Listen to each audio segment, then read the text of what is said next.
Bonjour à tous. Nous allons démarrer ce webinaire. Donc, avant toute chose, est-ce que vous pouvez nous indiquer si vous nous entendez correctement, s'il vous plaît? Très bien. Donc, pour commencer, je vais me présenter. Je suis Fanny Benor, responsable de l'activité BI à Synolia. Et je vais faire en sorte, avec Yann, qui m'accompagne, de vous montrer en quoi la business intelligence, aujourd'hui, peut vous aider dans la préparation, dans le pilotage de votre BP. Donc, tout au long de ce webinaire, vous avez la possibilité de nous poser vos questions. Nous prendrons bien entendu le temps d'y répondre à la fin de celui-ci. Je vais maintenant passer la parole à Yann, qui va se présenter et dire quelques mots sur Synolia. Bonjour, Yann Monio, je suis un associé fondateur de Synolia. J'ai développé l'activité Business Intelligence, mais aujourd'hui, c'est surtout en tant que DG et DAF de l'entreprise que je souhaitais vous faire partager certaines problématiques et les avantages que je retire, moi, personnellement, au quotidien de l'utilisation de la BI, notamment pour le business plan. Juste pour vous présenter très succinctement l'entreprise, aujourd'hui, Synolia a 4 agences sur Lyon, Paris, Rennes, Bordeaux, donc dans toute la France. On est un peu plus de 90, on a réalisé un peu plus de 9 millions d'euros sur notre dernier exercice, mais surtout, on a réalisé plus de 800 projets depuis notre création en 2004. Il faut dire qu'on ne fait que des projets métiers autour de solutions digitales. Et enfin, 92% de taux de fidélité de nos clients, c'est quelque chose qu'on aime bien partager, parce que ça fait partie de notre philosophie, de notre ADN, de constituer des vrais partenariats avec nos clients sur les projets, et donc de travailler dans la durée avec eux. On a 4 domaines de prédilection, on a une forte expertise, l'e-commerce, le CRM, ou plus généralement la relation client, le PIM, tout ce qui est gestion de produits, catalogue produits, base produits, et enfin le sujet qui nous intéresse aujourd'hui, la business intelligence. On travaille avec un certain nombre de solutions, nous sommes partenaires, nous avons toutes les certifications nécessaires, vous voyez quelques-uns ici, donc Click et Tableau pour la partie business intelligence, mais aussi Magento en e-commerce ou Sugar CRM ou HubSpot en CRM. Voilà, donc c'était très bref sur la présentation. Le but de ce webinaire, c'est surtout comment la BI peut-elle vous aider à construire et piloter un business plan. Un business plan annuel ou un business plan pluriannuel. C'est vrai que quand on parle de business plan, on pense toujours à un business plan sur X années, mais tous les ans, on est obligé de le mettre à jour et surtout de proposer un ensemble équilibré avant d'attaquer un exercice. Définir ses objectifs et sa marge prévisionnelle, mais aussi le piloter tout au long de l'année. C'est une mission souvent fastidieuse qui requiert un effort important et surtout, on ne sait pas, ça ne nous garantit pas la pertinence attendue quand on le définit. La construction d'un business plan implique que tous les acteurs de l'entreprise soient impliqués, mais surtout particulièrement les contrôleurs de gestion, les directeurs financiers et les dirigeants, puisque chacun partage un certain nombre d'informations qui lui sont propres, parfois confidentielles, avec des problèmes de sécurité, d'erreurs, d'interprétation que ça peut engendrer quand plein d'acteurs de l'entreprise doivent partager des données. Enfin, lorsque tout cela est déterminé, on subit plus souvent les résultats quand on est acteur de ce business plan. On vient constater au fur et à mesure, on constate le résultat à la fin, mais souvent on a assez peu agi. Il est souvent trop tard d'ailleurs pour agir sur les causes et optimiser au fur et à mesure, puisqu'il est déjà l'heure de travailler sur les dashboards du mois prochain, sur le reporting de la période suivante. Ainsi, la mise en place d'une stratégie data-driven, c'est ce qu'on pourrait traduire par mettre les données au cœur de la stratégie de l'entreprise, un terme assez répandu aujourd'hui, mais vraiment essayer de montrer dans un domaine comment l'appliquer. Dans le suivi financier, ça permet d'automatiser toutes les tâches qui peuvent l'être. Il y a beaucoup de choses qu'on répète tous les mois ou tous les ans. Là, on va essayer de les automatiser, d'assurer la qualité et la gouvernance des données, de partager une information fiable. Le business plan, on ne le fait pas juste pour vous, on le partage, on le présente avec la plus de fiabilité possible. Et puis surtout, on va essayer de gagner énormément de temps qu'on va pouvoir utiliser non plus pour réaliser, constater, mais pour anticiper, optimiser. C'est-à-dire qu'on va voir certaines choses, on va essayer de les corriger. C'est pourquoi nous avons voulu proposer ce webinaire. Mon objectif est plus de vous montrer comment la BI par quelques illustrations. Le but n'est pas de vous faire une démo, ni de répondre à toutes les problématiques, mais via quelques axes et illustrations, comment ça peut vous aider à différents moments clés de la construction et du pilotage du business plan. Donc, 3 étapes principales que nous, on identifie dans la constitution d'un business plan. D'une part, les revenus. Ça, on partage quasiment tous. Quelles sont mes ventes, les tendances, les marchés qui progressent, ceux où la part de marché s'effrite, les gammes en développement. Quand on définit un business plan, c'est tout ce qui nous intéresse. Qu'est-ce que je vais être capable, qu'est-ce que je veux vendre et quels vont être mes revenus probables de l'année qui arrive. Deuxième chose, les coûts, les charges. On essaye toujours de les réduire, on veut toujours négocier les prix, définir des budgets qui soient réalistes et atteignables. Mais est-ce qu'on a toujours une vision juste des coûts, notamment cachés? C'est pas forcément certain.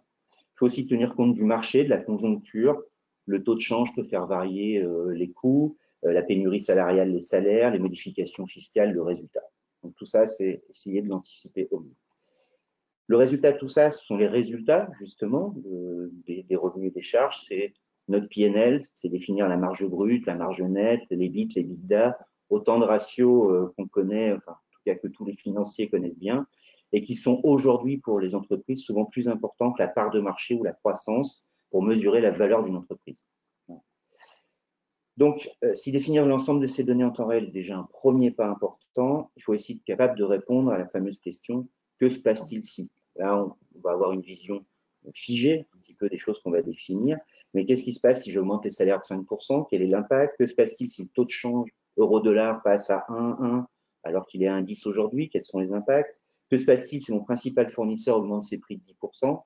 Souvent, c'est des choses qu'on n'est pas capable d'estimer en live, puisqu'on va dire qu'est-ce qui se passe si? Ça demande un recalcul global. Certains outils vont nous permettre justement d'avoir une vision beaucoup plus rapide et une prévision beaucoup plus rapide avec ces éléments.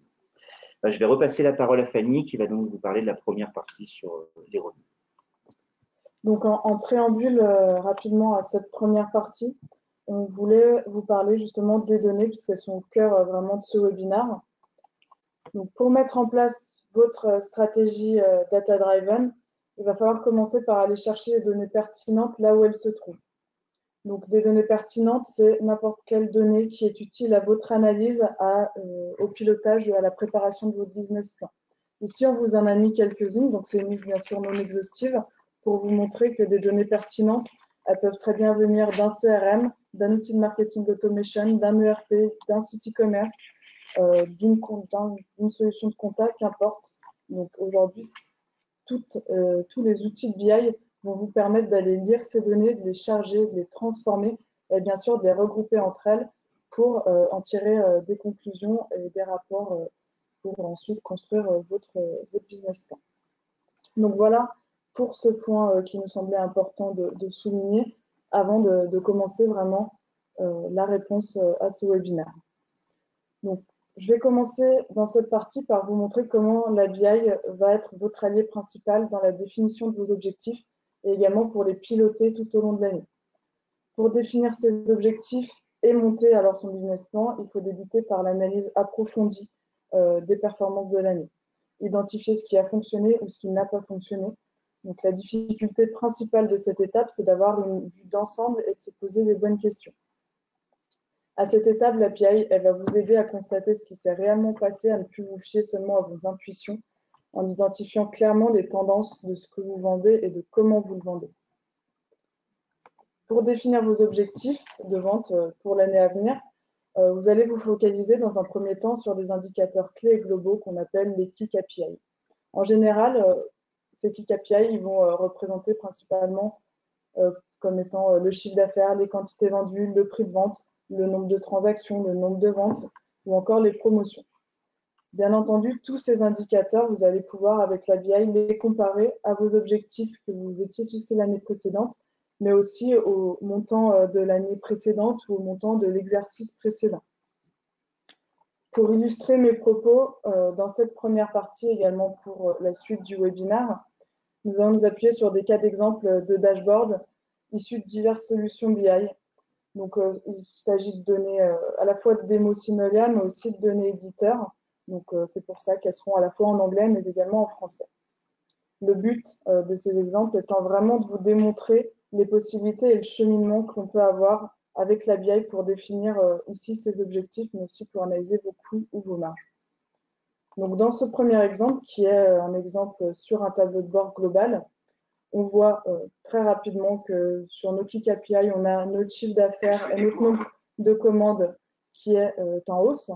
Mais ce qu'on va aussi voir, c'est qu'on a nos quantités vendues qui sont en baisse. Donc, on le voit ici en bas, donc une baisse de 7% sur la quantité de produits vendus. On le voit très rapidement. C'est le but de ce type de dashboard global, de piloter vos revenus dans leur ensemble. À partir de cette observation, vous allez vous servir de votre BI pour poursuivre et tenter d'expliquer justement cette baisse. Donc, on va aller plus loin, on va continuer de s'intéresser à nos key KPI, mais en les ventilant sur différents axes d'analyse pour en faire ressortir des tendances. Ces axes d'analyse, ça va être en général l'axe temps, l'axe produit, géographique, ou encore les segments clients ou toute autre spécificité de votre business.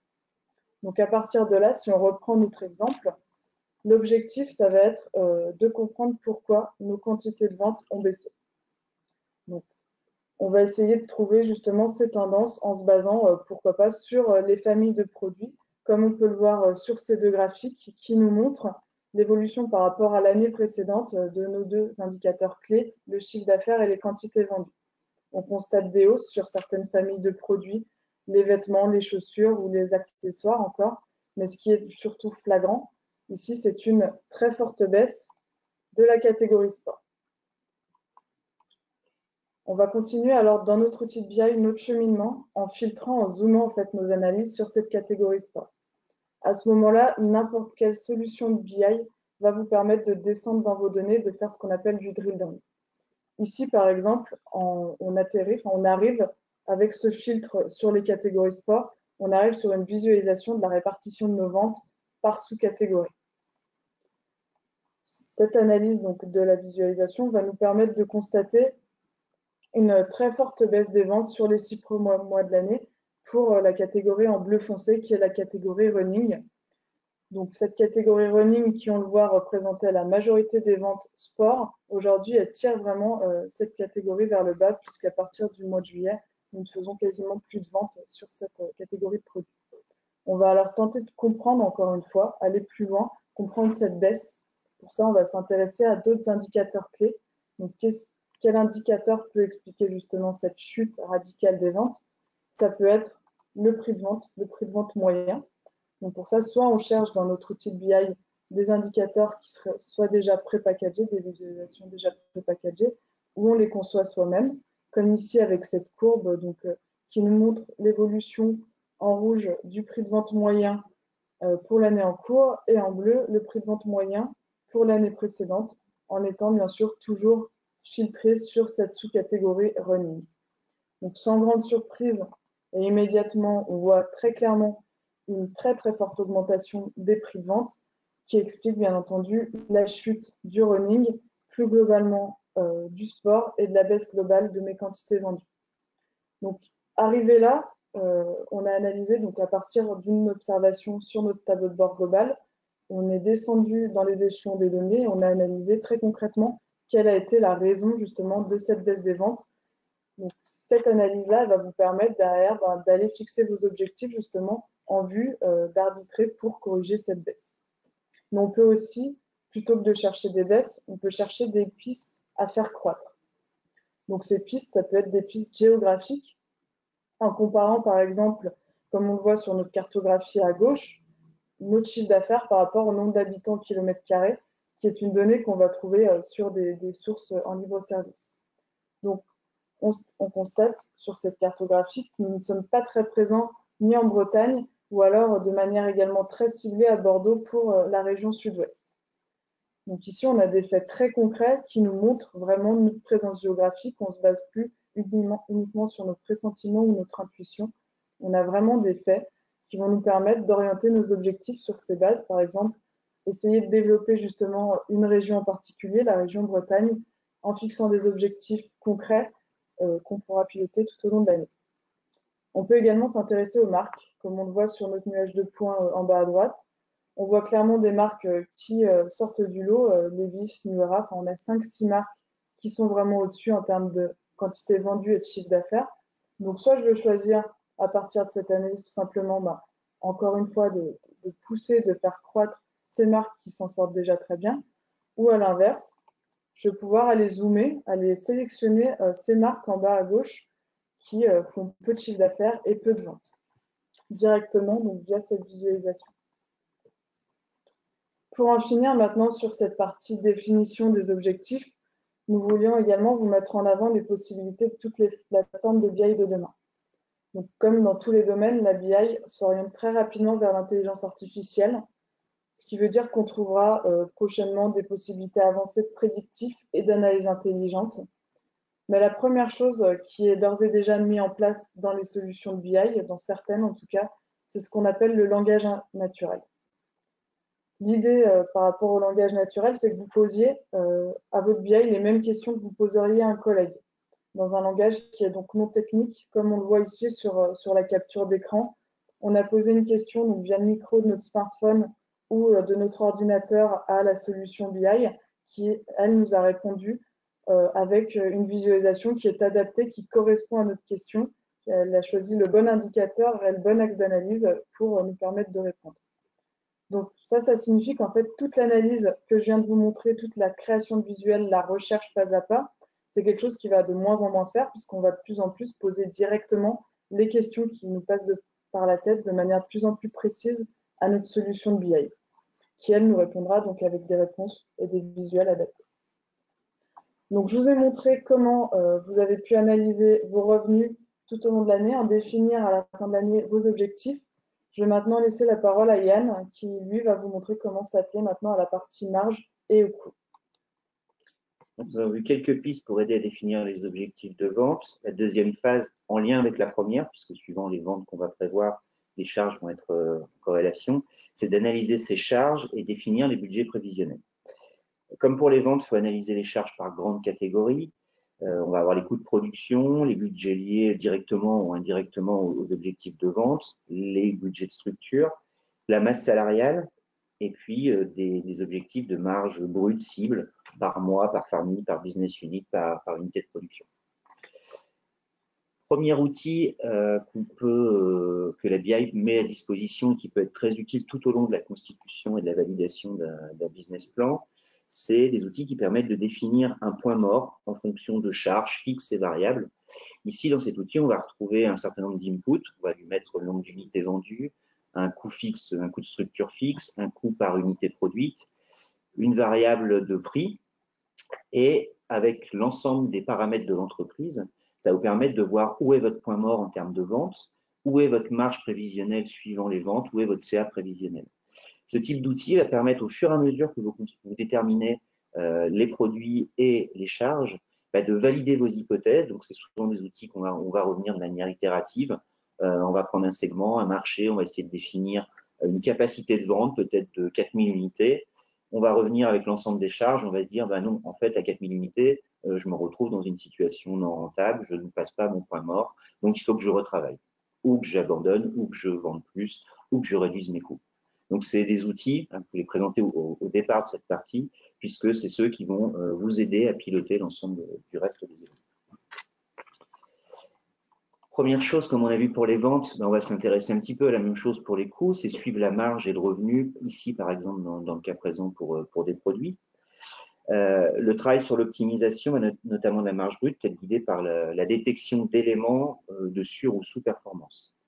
Ici, on a une visualisation des ventes par CA et rentabilité, et on constate que rapidement, il y a des ventes qui ont un fort volume de vente, puisqu'elles sont situées à droite sur l'axe du CA généré, et par contre une marge négative. Donc elles vont avoir une forte influence négative sur la marge, et comme on essaye de réduire, d'optimiser nos marges, c'est ce qu'on va identifier en premier. Quand on poursuit l'analyse, donc ici on fait une sélection de cette typologie de produits non rentables, on va cibler précisément lesquels ils sont, on va pouvoir descendre, faire de la même façon de drill down dans les données, identifier quels sont les produits qui sont en marge négative et ainsi analyser pour chacun d'eux ou pour chaque famille la structure de coût, le prix de vente. On a vu tout à l'heure que le prix de vente avait une influence sur le volume vendu, mais le prix de vente va sûrement, ou les coûts vont avoir une influence sur la marge. Donc, c'est des outils pour essayer d'optimiser précisément les éléments de marge et vous aider à faire votre PP. Plus classiquement, on va travailler aussi sur l'ensemble des postes de charge variables ou de structure, qu'on va regrouper avec, par grande catégorie analytique, que chacun va définir suivant son business, sous catégorie pour descendre même jusqu'au fournisseur de chacun de ces coûts. Ici, on a un budget global N-1 de dépenses. On voit que globalement, on a une évolution des charges de 14%. On voit très facilement en haut à droite. Par contre, quand on descend dans chacun des postes, on voit qu'il y en a qui sont en rouge avec des hausses plus ou moins supérieures. Et puis, on peut constater aussi certaines baisses. Ici, dans le poste informatique, ordinateur-serveur, on voit que j'ai une baisse de 54% de ce poste-là. On peut s'en féliciter. Et ça permet aussi de détecter, détecter les actes pour définir ces budgets de l'année d'après. Puisque cette baisse de 14%, il faut aussi analyser, est-ce qu'elle est due à un sous-investissement conjoncturel? J'ai embauché moins de personnes, j'avais remplacé mon parc de PC, ou j'ai changé ma structure, c'est-à-dire que j'utilise beaucoup plus des services SaaS qui me demandent l'achat de moins de serveurs. Donc, l'ensemble de ces budgets globaux vont permettre vraiment de définir le budget pour l'année prochaine. On a tendance parfois à dire on va réduire ou on va limiter l'augmentation de l'ensemble des budgets à 5%, mais ce n'est pas forcément cohérent avec l'ensemble des postes, donc il faut détailler avec l'ensemble des postes. Une forte augmentation, par contre, au niveau, par exemple, d'un fournisseur, quel qu'il soit, peut aussi être détectée en voyant qu'on a un fournisseur ou une gamme de fournisseurs qui ont vraiment très fortement augmenté, et ça peut être aussi le moyen de détecter des sources d'optimisation. D'autres visualisations permettent d'avoir ici une visualisation globale de l'ensemble de mes charges pour voir qu'en fait les salaires et charges représentent 30% des coûts de mon entreprise. Ça, c'est quelque chose que souvent on identifie, qu'on imagine très vite. Mais là, on voit que par exemple, juste les commissions représentent près de 19%. Donc, on va souvent s'atteler à diminuer des budgets qu'on connaît bien, la communication, l'informatique, comme on a vu tout à l'heure, des budgets récurrents, mais on va souvent moins s'attacher sur des postes annexes, alors qu'en fait, ils peuvent représenter une part plus importante et surtout une possibilité d'optimisation bien plus importante et qu'on anticipe assez peu. Aller dans le détail de la structure des coûts, c'est aussi s'intéresser par exemple au coût, à la masse salariale, au coût de personnel. On connaît souvent très bien ce qu'on appelle salaire et charge, donc le salaire brut et les charges habituelles. Donc, si elles ont tendance à évoluer, on sait à peu près les anticiper. Mais là, par exemple, on se rend compte que la constitution des salaires et charges a d'autres aspects et qu'en fait, on peut avoir une dérive puisqu'on a des arrêts maladie, des heures supplémentaires, des commissions des commerciaux qu'on n'avait pas forcément budgétées puisqu'on va s'arrêter à ça.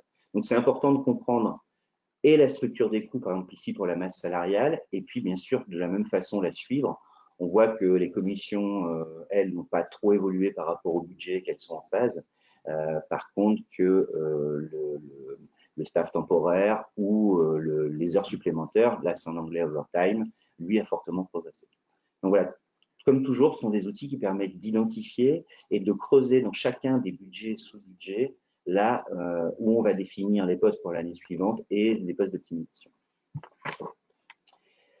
Une fois qu'on a identifié, défini un certain nombre de budgets de structure ou associés aux ventes, ce qui est important, c'est de les piloter. Les piloter tout au long de l'année, pas uniquement les définir et constater à la fin de l'exercice ou du semestre si on est en phase, mais c'est d'être capable de les suivre au fur et à mesure. Ici, on a une visualisation qui nous montre où on se situe globalement pour un ou plusieurs types de budgets. À chaque fois, on peut bien sûr filtrer, dire si je suis ma masse salariale, si je suis mes coûts de production, si je suis mes achats, piloter les budgets, surtout les piloter de manière temporelle, c'est-à-dire chaque mois ou chaque semaine, chaque période, ça dépend aussi de nos business. Hein. Il y a des business où c'est plutôt le trimestre, et puis dans la distribution, on est parfois au jour le jour, on a des coûts journaliers.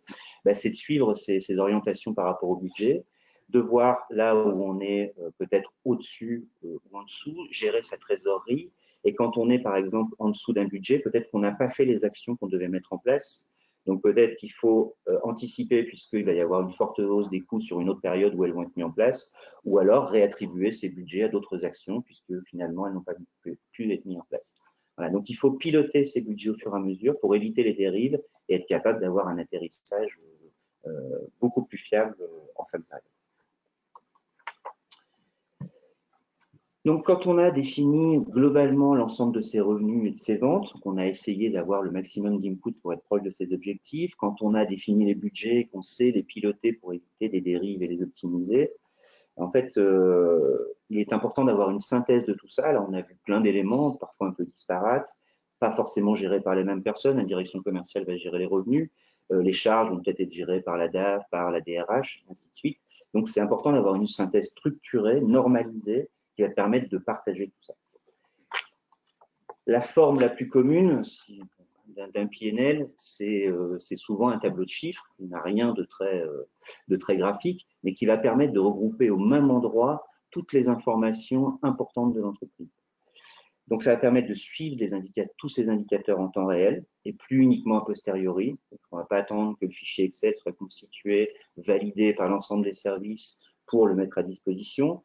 On va gagner du temps dans sa réalisation puisque la majorité des données qu'il compose peuvent être récupérées automatiquement. On va réduire les délais de mise à disposition puisque on peut même imaginer ces tableaux mis à jour au jour le jour au fur et à mesure que les données de vente, de coûts sont enregistrées. On va garantir surtout la sécurité et la fiabilité des données. Ça a été défini, on parle de la même chose, les agrégats ont été définis avec des règles partagées par tout le monde. Donc, on sait que tel coût, tel ratio est validé et qui parle de la même façon à l'ensemble de l'entreprise. Et puis, ça va permettre aussi de le fournir à d'autres acteurs, les banques, les investisseurs, la direction, des équipes, voilà, en donnant plus ou moins de détails et plus ou moins de sous-détails. Mais c'est-à-dire que ça devient vraiment un outil de pilotage global de l'ensemble de l'entreprise ou qui va centraliser en fait toutes les fonctions. Et puis enfin, ça va permettre d'anticiper, encore une fois, les résultats.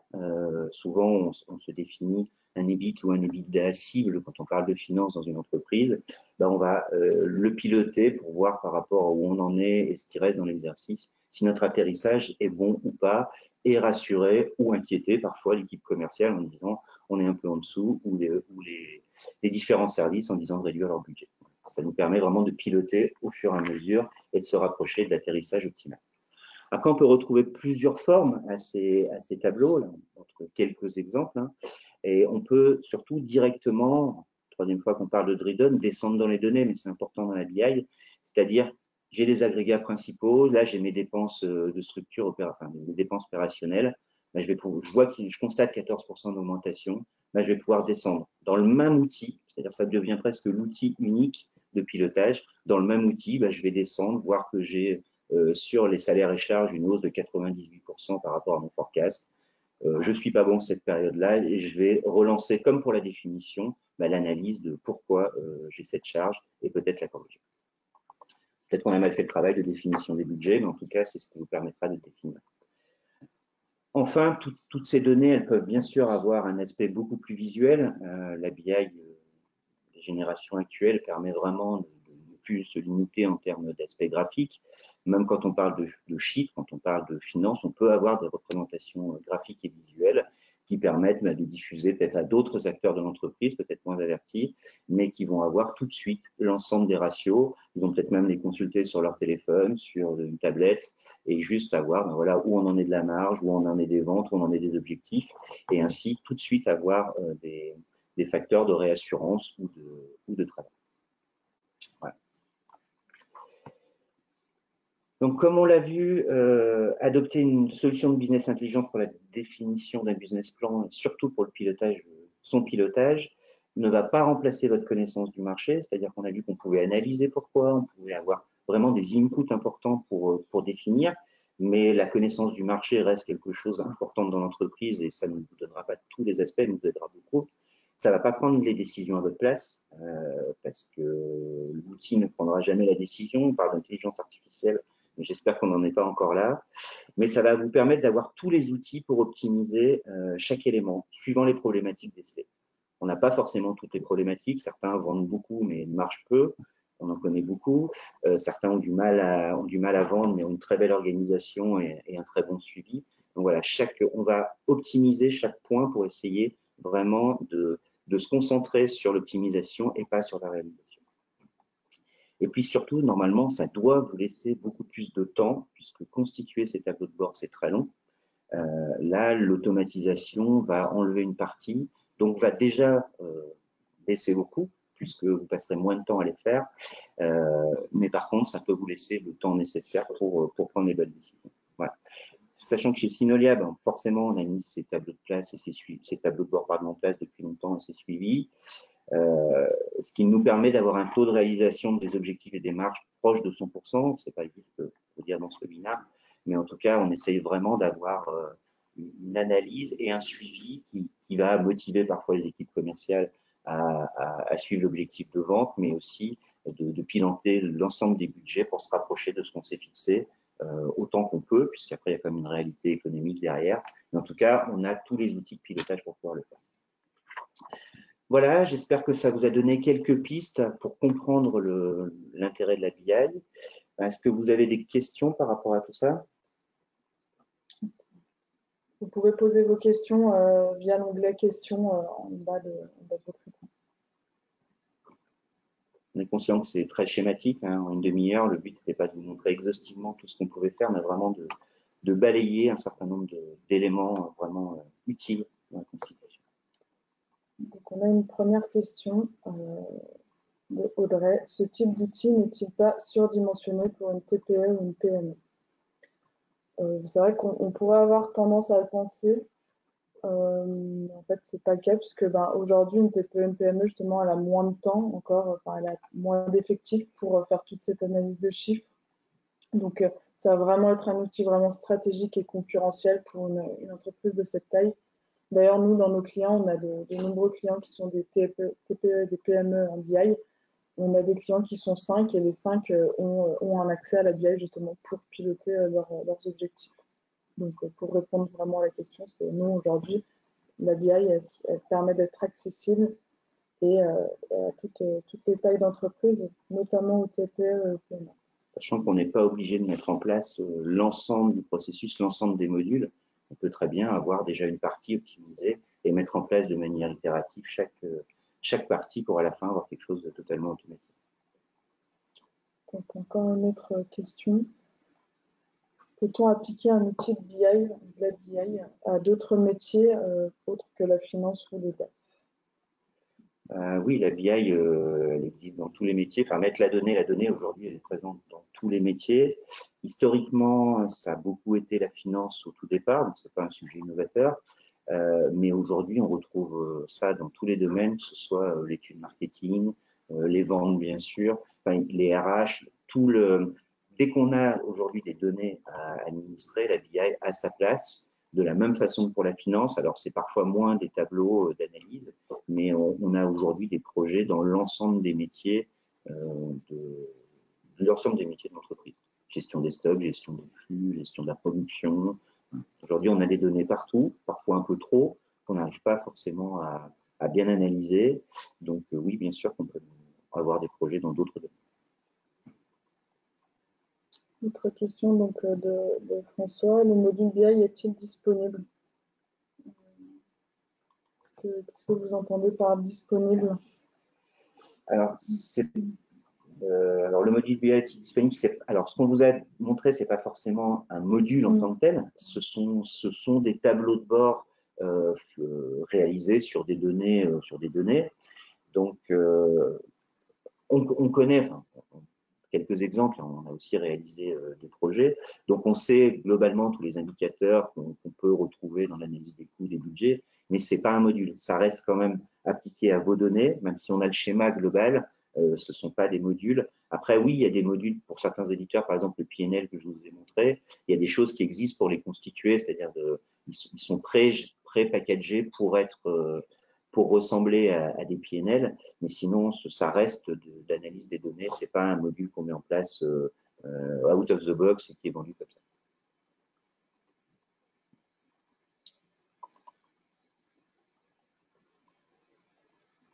Est-ce qu'il y a d'autres questions?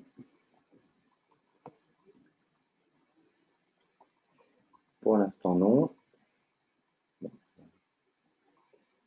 On va peut-être conclure ce webinaire. On va attendre encore 2-3 secondes, s'il y en a encore une. Alors, combien de temps pour mettre en place un BI, une solution de BI? Alors, c'est compliqué de répondre combien de temps pour mettre en place. On peut commencer quelques jours, quelques dizaines de jours. La première phase, c'est de savoir où sont vos données, récupérer les données, les agréger. Donc, ça peut être très simple. Vous avez des données, vous avez une base de la NERP, hébergée ou pas, structurée. Donc, ça peut être quelques jours récupérer ces données. Et puis après, ça va dépendre aussi du périmètre de ce qu'on veut. Mais par rapport à ce qu'on vous a montré ce soir, une fois qu'on a récupéré les données, on parle de quelques jours pour l'analyse des ventes, on parle de quelques jours pour l'analyse des coûts et ensuite la constitution du PNL. Mais on a aussi des projets qui durent quelques centaines de jours pour la même chose. Si vous avez des dizaines de bases, des dizaines de business units, des unités de production différentes, voilà. Donc c'est compliqué de répondre au budget global, quel que soit le domaine, finance ou autre. Ça dépend de la structure, mais on a des projets qui sont assez simples et qui durent quelques jours, quelques dizaines de jours. On peut déjà avoir un certain nombre d'indicateurs très pertinents. Ça va dépendre aussi du nombre justement de besoins auxquels vous allez vouloir répondre dans un premier temps. Les projets BI, c'est des projets qui sont vraiment évolutifs, donc sur lesquels vous allez pouvoir commencer par répondre sur un besoin pour la finance, par exemple pour vraiment la partie analyse des résultats, puis après faire un autre besoin plus tard sur la partie analyse des coûts. Donc, ça permet aussi vraiment d'être dans un mode évolutif et de faire au fur et à mesure plutôt qu'un énorme projet d'un coup qui va répondre à tous les besoins de manière un peu usinagesque. Et puis ce qu'il faut rajouter aussi, c'est que c'est des outils orientés utilisateurs. Je pense notamment à pas mal de contrôleurs de gestion qui savent parfaitement utiliser Excel. Donc, utiliser une solution de BI, c'est d'autant plus simple qu'ils sont aujourd'hui, ce sont eux qui font les analyses, qui vont créer des tableaux. C'est-à-dire que c'est une fois que le corps est créé, après, il n'y a plus de limite et ce sont des outils qui servent tous les jours, où il y a des créations tous les jours, où à chaque fois qu'il y a une réponse à donner une question sur des coûts, sur des analyses, c'est le client, c'est l'entreprise va l'utiliser directement en interne et a les compétences. Donc après, ça va se développer au fur et à mesure des besoins. Voilà. On va conclure. Merci à tous de votre présence. J'espère que ça a répondu à vos attentes. Malgré tout, si vous avez des questions, n'hésitez pas. Si vous souhaitez nous contacter pour qu'on approfondisse certains points, qu'on puisse vous aider, vous orienter, n'hésitez pas. Voilà. Donc, bonne soirée à tous et à très bientôt. Au revoir. Au revoir.